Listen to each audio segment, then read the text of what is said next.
Something incredible has happened.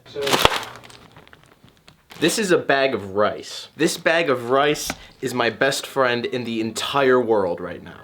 This bag of rice actually, I kid you not, revived my drone.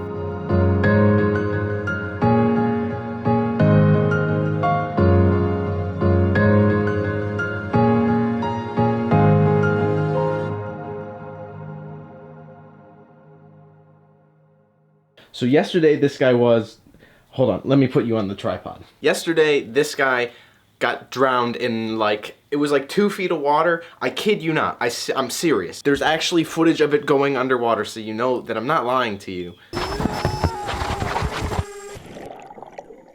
I thought this thing was a goner because DJI has like a diagnostic system and it told me that like 4 of the motors weren't working, so I figured, yeah, the drone's a goner, right?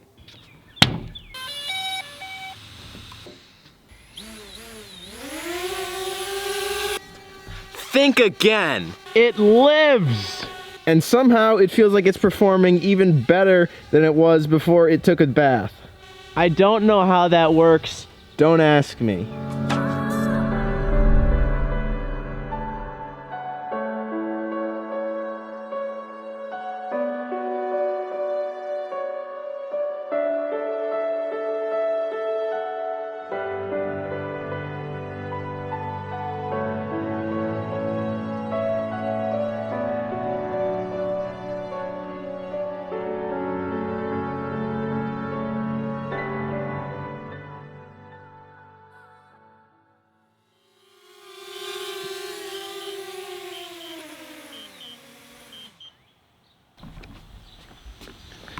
Ta-da! I put the drone in this bag of brown rice when I got home because I remember back when I was trying to revive an old cell phone from water damage, people say to put it in a bag of rice. I don't know if that's a myth or if it's actually true. I don't know if the rice did it in my case or I just got lucky, but I set it in this rice overnight and voila, it worked today. I don't know if you can tell, but there's still like rice dust all over it, so I'm not kidding. I guess the theory / science behind it is the rice is super absorbent, so it soaks up all the water and pulls it out of the device.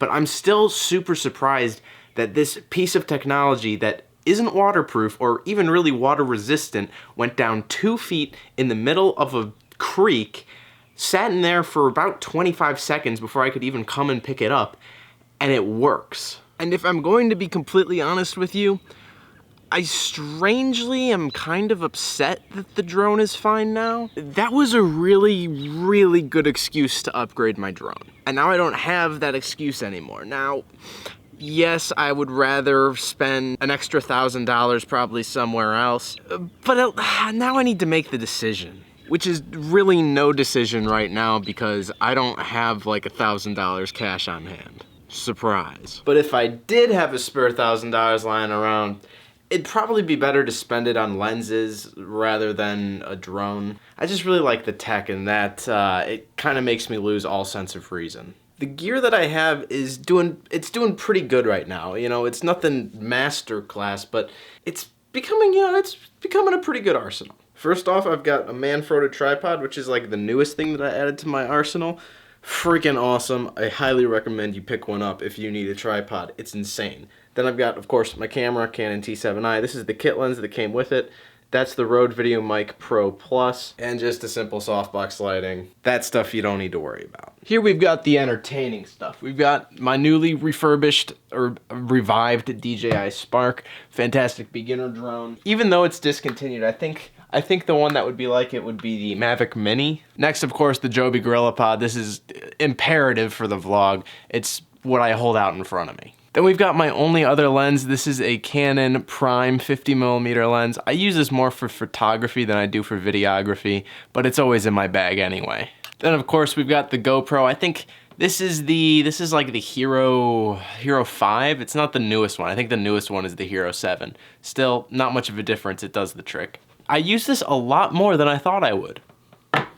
I just really, really want to win the lottery so I can just buy all sorts of stuff. Now, this is a good segue into something that I think is actually a really important topic, which is You don't need the best tech for your skills or abilities or passion to shine through on something. Most of the gear I have now didn't even exist back when Casey Neistat started making his vlogs. 720p used to be the HD on YouTube, and now it's like the SD, like super, super low quality. But you can still get away with it given you have the proper content and you've got a good story to tell.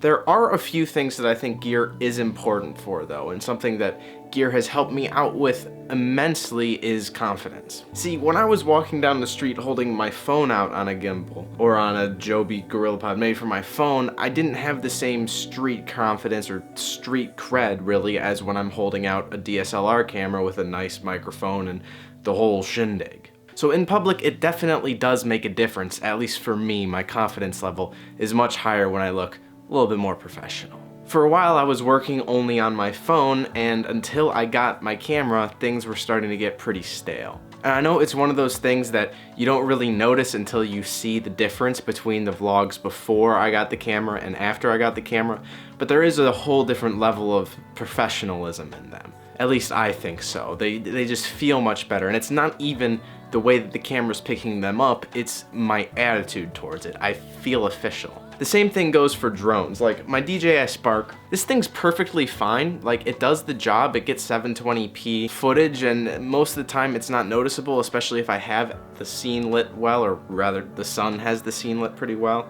But it looks and kind of feels like a toy. It feels like it gets knocked around by the wind a lot, and I just don't have the confidence in it that I would if I was flying like a Mavic Air or a Mavic Pro. Could I spend all of my life savings and get a Canon 80D and get all of Peter McKinnon's main gear? Well, let me do the math on that. Probably. I could certainly get a really nice setup with a nice drone, a nice gimbal, a better body of the camera, and a bunch of great lenses, but then I'd be broke. Anyway, it's getting late. It's about 8:30, so I've gotta go. I gotta edit this video. See you tomorrow.